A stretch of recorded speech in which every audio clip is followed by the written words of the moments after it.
these are the different rate components. So this is how the charges on your electric bill, and I just used an electric bill as an example probably because it's the most complicated one you have. This is how the rate components are comprised.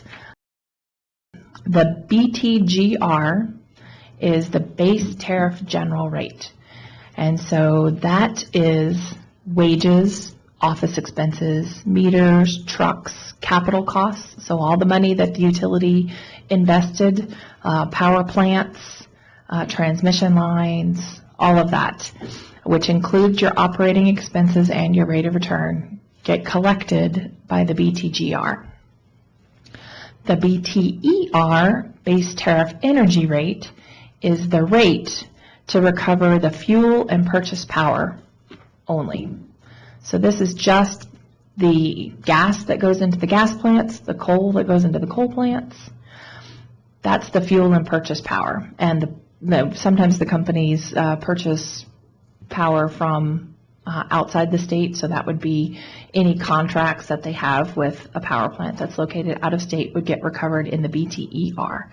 There is no rate of return component in the BTER. This is just a dollar for dollar recovery. So there's no profit on the energy component. As you saw, the BTER is a forecasted rate. We try to predict what the energy costs are going to be. But if the predictions are incorrect, we have to true it up, and that's what the DEAA is. It's the Deferred Energy Accounting Adjustments. It's the difference between the forecasted cost of fuel that the utility recovered and the actual cost of fuel and purchase power. Again, no markup on that, just the cost-based. Moving on to the EE rates, there are two EE rates, energy efficiency rates, EEIR and EEPR.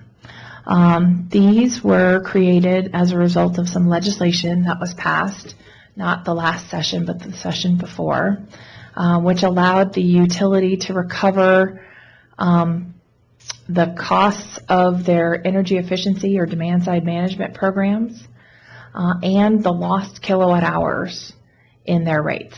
The EEPR is to recover the costs of the programs. So if the utility spends, let's just say $2 million on a compact fluorescent light bulb program, something that gets people to put in compact fluorescents or LED lights instead of the traditional incandescent bulbs, then the EEPR goes to help the utility pay back that $2 million. The EEIR goes to pay back the utility for the kilowatt hours that were saved. So since you're cutting into the utility's revenues, this goes back to putting the revenues back to where they would have been if the customers hadn't saved those kilowatt hours. So why bother to do it?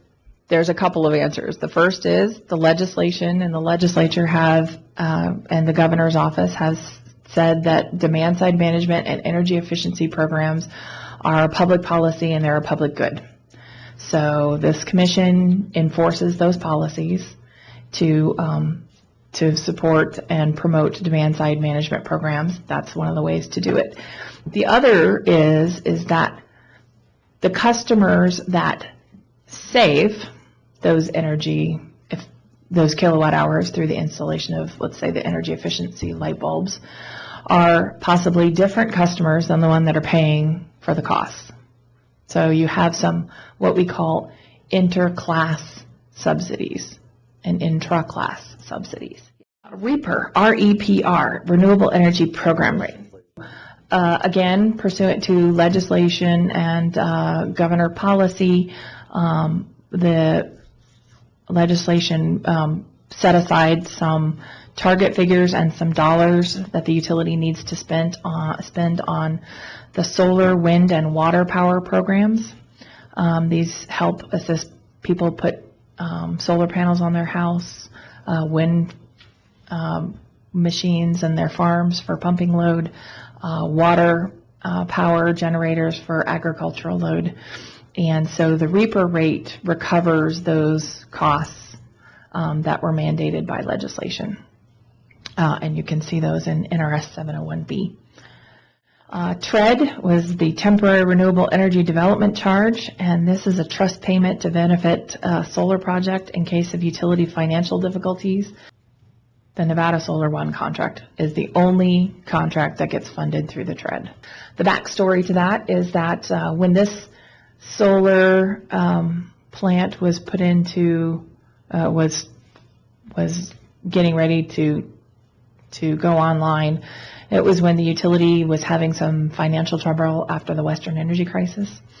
And so this solar company was worried that the utility might go bankrupt and their contract would be worthless.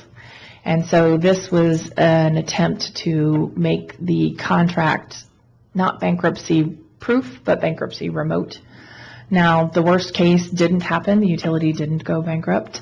And so therefore the TRED is basically just a stream of money that gets funneled through an account to pay for those bills. It's just, instead of the money going to the utility and paid by the utility to Nevada Solar One, so this would be the normal course of business. Nevada Solar One sends a bill to the utility pays the bill. That would be sort of normal. It goes, Nevada Solar One sends the bill to the company pays Wells Fargo trust account, and the trust account pays Nevada Solar One. And then how long does it last? It lasts for the life of the contract. So when that contract expires, then that charge will disappear. The UEC, Universal Energy Charge, was also a legislatively mandated charge. It's set at 0.00039 cents per kilowatt hour. That's it. That's how it's set. That one's easy because it's a fixed number. And it's assessed to all electric and gas kilowatt hours and therms. There are some maximums in the legislation as to how much each customer has to bear. And there are some exemptions. Some customers that employ an electrolytic manufacturing process.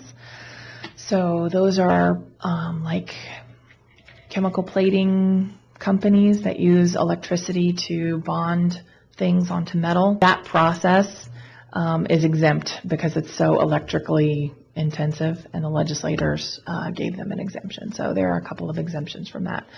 So the UEC is collected. All we do is collect it. We're the tax collectors for the legislators on this one. So we collect this from the utilities. The utilities are all the tax collectors. We collect it from the utilities, and then we allocate it in whatever the legislative proportion is to the housing department and the welfare. Housing uses it to put weatherization on low-income homes, and the welfare department uses it to help people pay their low-income customers pay their electric bills and gas bills.